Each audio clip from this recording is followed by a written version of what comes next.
going to talk about the signs of unhealthy work-life balance.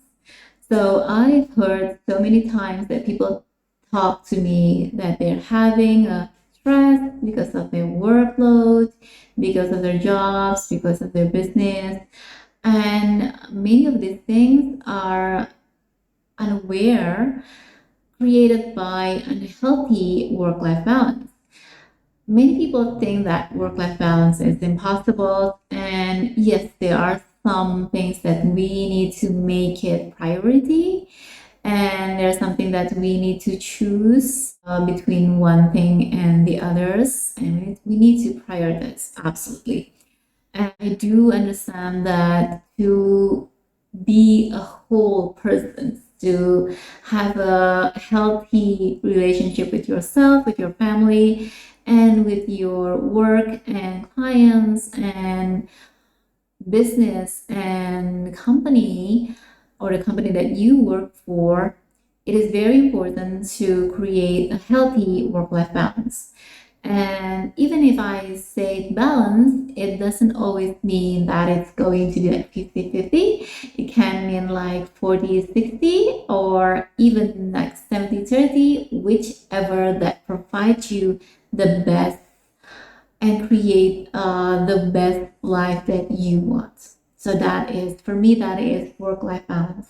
And why work-life balance is so important? It's because it is very important not only for the employees, because it does reflect better on their health and on their family relationship, but also on the business overall.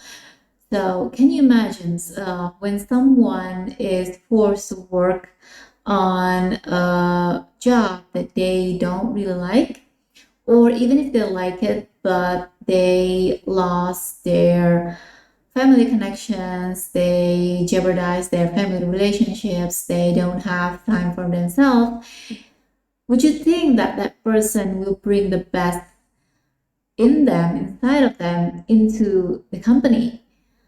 I don't think so.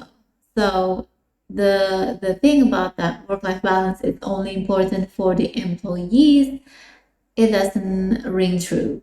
It is very much important for the company itself too.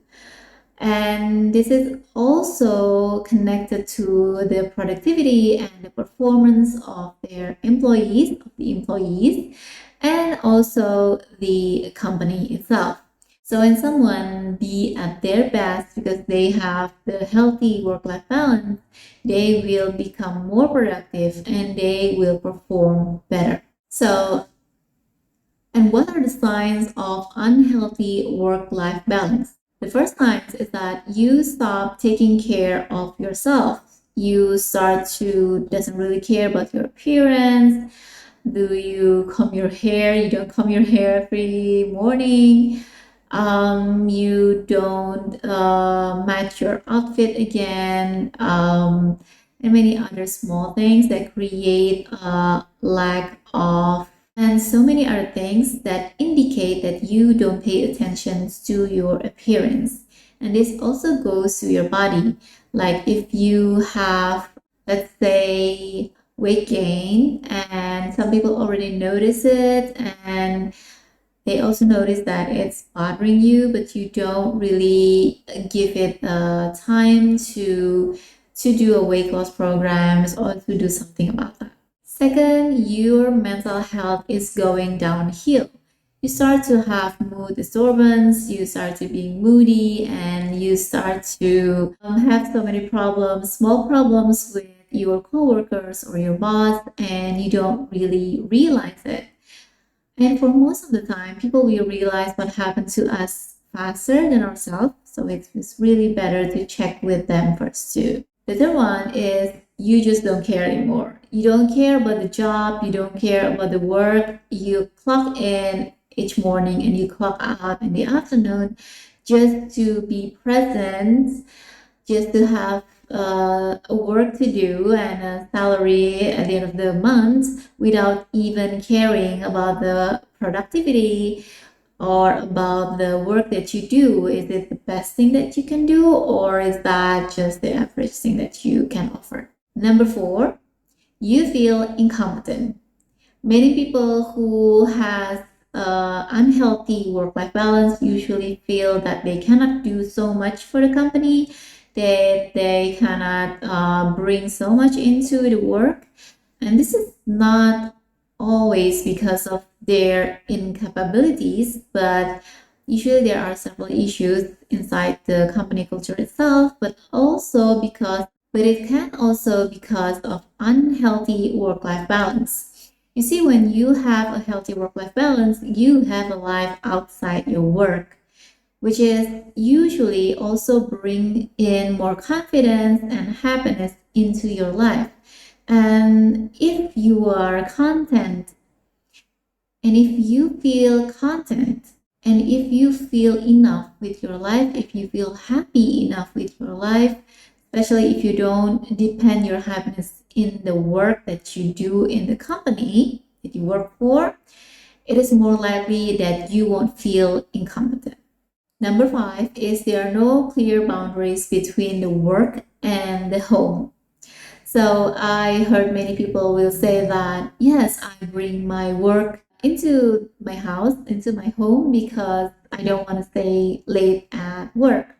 Well, the theory, the concept of not staying up late at your office is not to have those workload into your home, but to have more time for your family, for your home life, and not bringing the workload or the work life into your home. So the boundaries between your work life and your home life is very much important to create a healthy work and life balance. Number 6, and the last one, is you feel lonely. And the feeling lonely is usually appear when you've done a lot of work and or you've just done a big project. So when you're doing something or doing a project or having a lot of work that you need to multitask around things, it is mostly you won't feel alone, and mostly the feeling lonely isn't going to be there. But after it's done, after you finish all the work that you need to do, after you finish the job, after you finish the project, that feeling of lonely can appear and make someone really depressed. So this is a very major sign. And so that is 6 signs of unhealthy work-life balance. So let me ask you something. Do you have a healthy work-life balance? Because if you don't, then stay tuned for more. And before we continue, please subscribe to the channel, because I will be always giving you a new video every 2 weeks, or even every week if I can. So stay tuned and subscribe. There are several things that we can do to create a healthy work-life balance. And that is how we can create a mechanism for coping with the depressions of work. And that is how we can create a mechanism for coping with depression at work. There are 5 things that you can do to do this. The first one is to create SMART goals. Now, having goals are important. It clears your directions and gives you better things to point at. But not every goal is created equally, and for some goals it is just not something that you need to hustle over. So what or how can we create a good goals? The rules is to use SMART. When your goals is SMART, then you have the perfect goals to begin with. SMART are specific, measurable, achievable, relevant, and time-bound. This is something that we usually do in our productivity programs. Actually, I also have one. I will tell you about it in the captions. And I will tell. So we use SMART goals to create a more productive goals.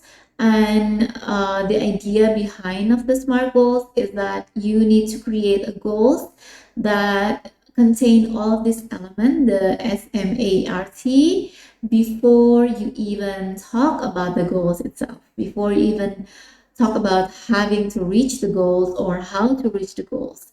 Because if it's not smart, then it's not something that you need to do, because it's usually either it's too unreachable, or it's just not something that you need to be doing. To if your goals are not smart, then that is not a goal that you need to do or to put or to achieve over. Second one is manage your time correctly. Now, I know that people say it all the time that you need to manage your time, but it has never been more true.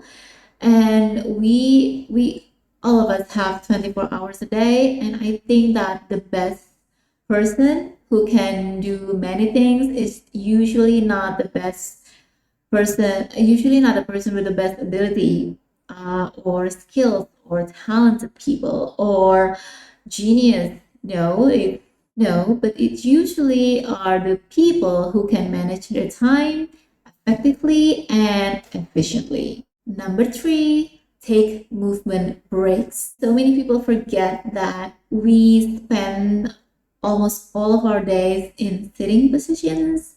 And I think I have to talk about sitting disease, but I'm going to talk it later on. So when you do movement breaks, you give your body a chance to just flex and relax the muscles, and just give your joints the opportunity to be more relaxed and to release, which is something that I'm gonna do right now. And when your muscles are relaxed, you will be having less headache, you will be having less joint pain, and because by taking movement breaks, you also will stimulate your blood flow. Number four is practice mindfulness. I know that it is so big right now, but the mindfulness thing, but I think you will find so many benefits when you start doing it. And I'm not talking about 2-hour meditations. I'm talking about giving yourself 10 minutes to be more self-aware and to take like breathing exercise or 10 minutes meditations, or just being there present with yourself without any other distractions. And personally, I think that this is a very good thing to do in the morning, because I've done it like almost every morning now. And for me, myself, it just brings me tremendous benefits, because I usually get more energy and I can think better after I'm doing, because it gives me more energy, and honestly I can think better rather than if I don't do it in the morning. Number five, and the last one, is unplug. Please unplug yourself from any media, social media, or TV, or your gadget, just for like 30 minutes to 1 hour each day, to just bring that more self-awareness and to really calm your mind. Because sometimes the stress that we have is not really ours, if you can get that. Sometimes we watch too many news break, sometimes we watch too many posts on social media that is not aligned with our calmness, that doesn't bring us calm and relaxing moment, while we're still juggling with our workload and business and everything in between. And so sometimes it gives you anxieties. So having yourself unplug for all of those things can give you a more calm environment, and I do believe that it will bring you more energy and focus. When we talk about a healthy work-life balance, I believe that it's not always on employees' decisions or best interests, but also the company. And there are three things that is very simple that any companies can do for their employees to support a healthy work-life balance. The first one is have a breakout rooms with many healthy fruits, nuts, seeds, healthy snacks, and lots of mineral water. This will ensure that the employees can get as many as hydration and good nutrients. Second is by creating a support group where you don't just talk about the workload or your boss or the college, but also about home and family conditions, and just create that supportive environment where anyone can share their family problems or probably other problems like personal problems in a safe and secure environment. The third one and the last one is to have a workout sessions. You can do this every morning or every afternoon after lunch break, and this can help to boost the employee's health and also encourage a healthy lifestyle. Having a work-life balance, I think, is a goal for many employees, and probably some of you just haven't really thought about it, and I get that. And I think that we need to look into it more often right now. And yes, I think that is something that is doable, something that we can do, and something that we need to create right now.